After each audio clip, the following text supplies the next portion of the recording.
రాష్ట్రపతి ఉత్తర్వుల అమల్లో భాగంగా పాత కొత్త జిల్లాల మధ్య ఉద్యోగుల విభజనను పూర్తి చేసేందుకు రంగం సిద్ధమైంది. ఇవాల్టి నుంచే ఉద్యోగుల నుంచి ఏపీ ప్రభుత్వం ఆప్షన్లు స్వీకరిస్తుంది అని సమాచారం. ఉద్యోగుల కేటాయింపుల కోసం ఇప్పటికే ప్రత్యేకంగా జిల్లా, జోనల్, రాష్ట్ర సచివాలయ స్థాయిలో కమిటీలను ఏర్పాటు చేశారు. ప్రభుత్వంలోని 33 విభాగాలు తమ పరిధిలోని కేడర్ విభజన ప్రతిపాదనలు పంపగా ఈ నెల 15నే ప్రభుత్వం వాటిని ఆమోదించింది. ఇక ఆయా శాఖల్లోని సిబ్బందిని కొత్త, పాత జిల్లాల మధ్య విభజించనున్నారు. సీనియారిటీ జాబితాలు రూపొందించి కొత్త జిల్లాలకు ఉద్యోగుల ఆప్షన్లు స్వీకరిస్తారు. రాష్ట్ర ప్రభుత్వ సివిల్ పోస్టులను జిల్లా, పొరుగు జిల్లా, పొరుగు జోన్లు, ఇక మల్టీ జోన్ కేడర్లుగా పునర్వ్యవస్థీకరిస్తున్నారు. ఆర్థిక శాఖ మార్గదర్శకాల ప్రకారం వివిధ స్థానిక కేడర్లలో పోస్టుల సంఖ్యను నిర్ధారించి ఉద్యోగులను ఆయా కేడర్లకు కేటాయించడం అవసరమని ప్రభుత్వం భావిస్తోంది.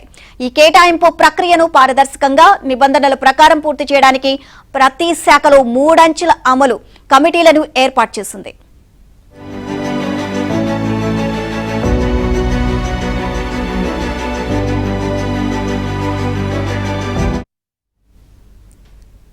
జిల్లా స్థాయి కమిటీకి ఉమ్మడి జిల్లా కలెక్టర్ చైర్మన్ గా, కొత్తగా ఏర్పాటైన జిల్లా కలెక్టర్ కో చైర్మన్ గా ఉంటారు. జిల్లా, పొరుగు జిల్లాల కేడర్లలోని ఉద్యోగుల కేటాయింపు ప్రక్రియను వీరు పర్యవేక్షిస్తారు.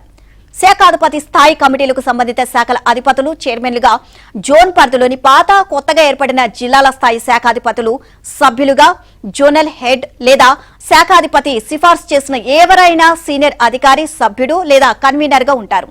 పాత, కొత్తగా ఏర్పడిన జోన్లు, సరిహద్దు జోన్లలోని అన్ని శాఖల్లోని జోనల్, పొరుగు జోనల్ క్యాడర్ పోస్టులకు ఉద్యోగులను కేటాయించడం వీరి బాధ్యతగా పేర్కొన్నారు.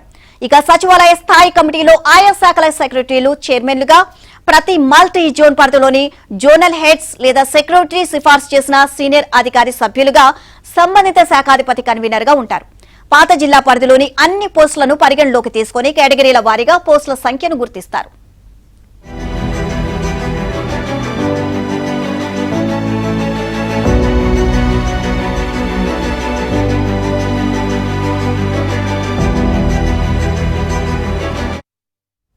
ప్రస్తుతం పాత జిల్లా కేడర్లో పనిచేస్తున్న ఉద్యోగుల సంఖ్య ఆధారంగా దీన్ని నిర్ణయిస్తారు.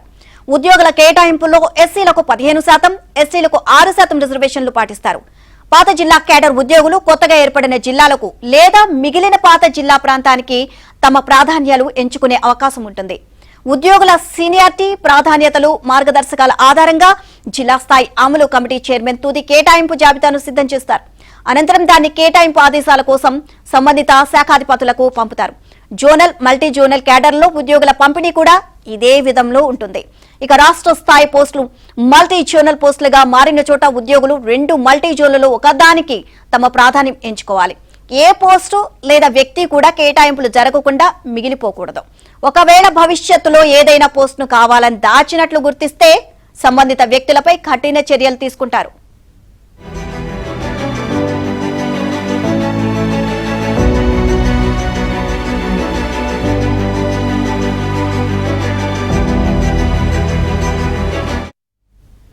సాధారణ పరిపాలనా శాఖ జూన్ 9న జారీ చేసిన ఆదేశాల ప్రకారం సీనియారిటీ జాబితాను తయారు చేయాలి.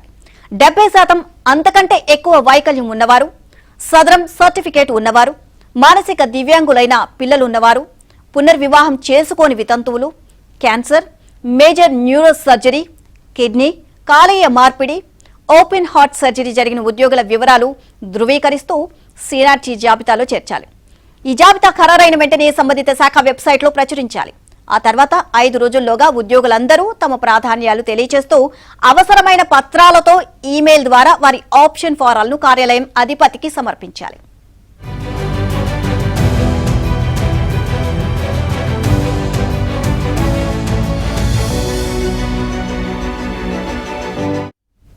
అక్కడి నుంచి వాటిని ఉద్యోగుల కేటాయింపుల అమలు కమిటీల చైర్మన్లకు ఈమెయిల్ చేయాలి. ఉద్యోగులు ఒక్కసారి ఎంచుకున్న ఆప్షనే అంతిమం, తిరిగి మార్చుకునే అవకాశం అయితే లేదు.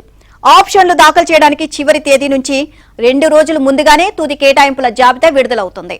ఉద్యోగులకు కేటాయింపు ఆదేశాలు అందాక 7 రోజుల్లోగా కొత్త పోస్టుల్లో చేరాలి. ఈ ప్రక్రియ పూర్తయ్యాక స్పౌస్ కేసుల కేటాయింపు దరఖాస్తులను కమిటీలు స్వీకరించి 7 రోజుల్లోగా పరిష్కరించాలి. ఈ కేటాయింపులకు సంబంధించి ఉద్యోగులు అప్పీల్ చేసుకునే అవకాశం ఉంది.